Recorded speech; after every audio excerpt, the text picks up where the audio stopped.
Sony Pictures is distributing its film The Interview online, after a cyber attack and a row over its release. The film is being offered through a dedicated website, seetheinterview.com, as well as via Google and Microsoft, but is only available in the US.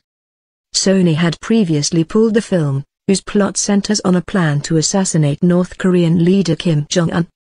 The cancellation had been criticized by US President Barack Obama.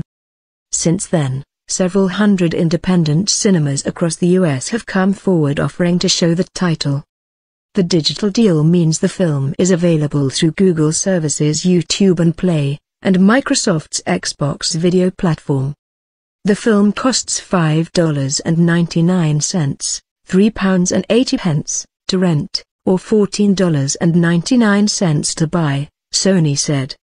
It has always been Sony's intention to have a national platform on which to release this film, said Michael Linton, chairman and chief executive of Sony Entertainment, in a statement.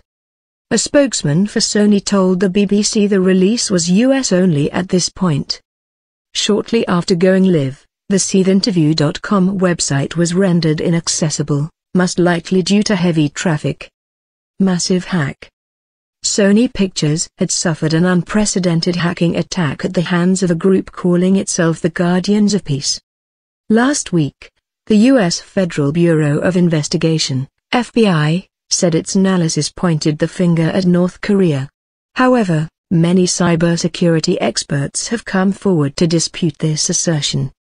Analysis, Dave Lee, BBC technology reporter. If The Interview is anywhere near as gripping as the drama surrounding its release, it'll wipe the floor at the Oscars, no doubt about it. After pulling the film, and being strongly criticized by the US president, Sony Pictures has played what was its only possible trump card, calling on help from the likes of Microsoft and Google to get this film out nationwide. As experts predicted, by using several services, and its own site, Sony will not only manage the load of people flocking to see the movie, but also the stress it may come under from any possible cyber attack. Knocking one service offline is doable for most competent hacking groups, but Google, Microsoft and Sony all at once? Unlikely. And with people already flocking to Twitter to, I'm not kidding, live tweet the film's plot as they watch, it's well on course to be the biggest movie download we've ever seen. North Korea's reaction will no doubt be forthcoming. It will likely be furious. The film is, in its eyes, an act of terror. And for movie and tech watchers, there's also a geekier angle to all this. If The Interview smashes records as an online download, could this be the future of film releases, a tandem online launch as well as in cinemas?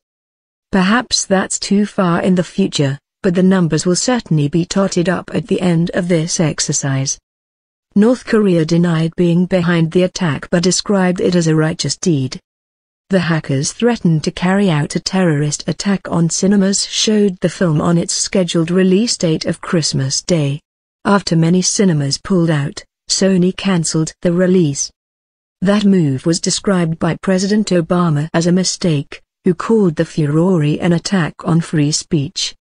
Sony's Mr. Linton said digital distribution had now been chosen to reverse some of that damage.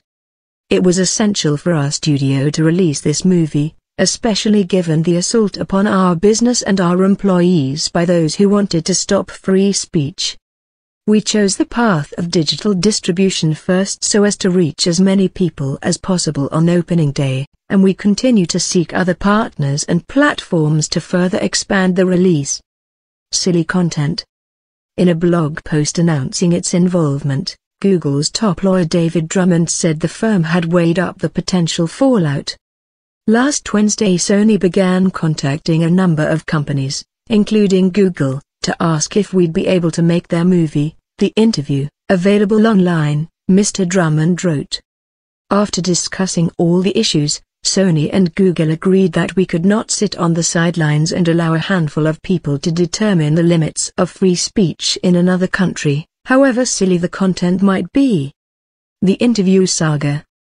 The Interview features James Franco and Seth Rogen as two journalists granted an audience with Mr. Kim.